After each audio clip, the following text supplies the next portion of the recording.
So I heard you were reading about AI in jail. What were you reading? So I think my favorite AI book in jail is called AI 2040. And it was like an interesting like combination of a prediction of future technology with like fiction short stories of how that technology could actually like impact our lives. Um, and that was pretty wild. Uh, I think like overarching belief is that like AI is going to like replace humans writing software. So this whole notion that everybody needs to be a software engineer in the next 10 years, I think is going to go the way of machines writing software and humans now competing for attention amongst that software. What are your thoughts about AI? Are you of the belief that it's going to take over everything, take everyone's job? What sort of role in society do you think AI plays? Yeah, I think it's hard to. I think short term it'll certainly be a detriment to the economy, but long term, as with most technology, will create opportunity. So I don't know, and I feel like with most of the biggest like technological innovations of the past like 20 or 30 years when I've been alive, the greater the fear, the greater the potential positive impact is as well.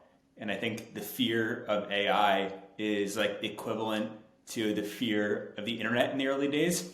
And Sure. we all saw like how that totally changed our lives. So I think it's really interesting if you just measure it by like the correlation between fear and impact.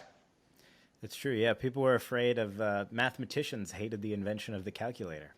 Yeah. You know, And like the more scared the average person is, like the greater the potency of that project. And I think that's interesting. yeah. One of the things that I've just hated though is just like the fear mongering that media has been doing with ChatGPT and other softwares. Like if you actually use it, it can do everyone good. Yeah, no, Um, for sure. like I'm of the belief that I believe AI will cure every disease, cure every Yeah. problem. Like I think these are all real things, and everyone will one by one come around to it when it positively impacts their life.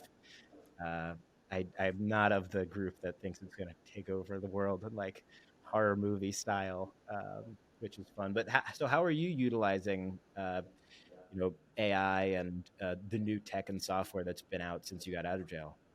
I just think like everything I'm building is in between the worlds of tech and entertainment. I think this will piss a lot of people off, but I feel like a majority of the stars of tomorrow are going to either be AI assisted or AI based talent. And I think AI entertainers like don't get tired, they don't complain, they don't become overpriced. They can be in 50 cities at the same time. I think it's going to be very, very interesting to see how emotionally fans react to a star that is either assisted by AI or entirely AI based, and whether or not the makers of that AI can tell a good enough story that we have the same emotional reaction to an AI star as we do to a Taylor Swift. Well, it's no different than like a cartoon character, SpongeBob, right? Exactly. It's just intellectual property, Exactly. and that is So I think interesting. that's going to be really interesting how the emotional bonds between humans and AI personalities can be created. And I think the storytellers who can do that the best are going to be the ones who reap the biggest windfall in the years to come.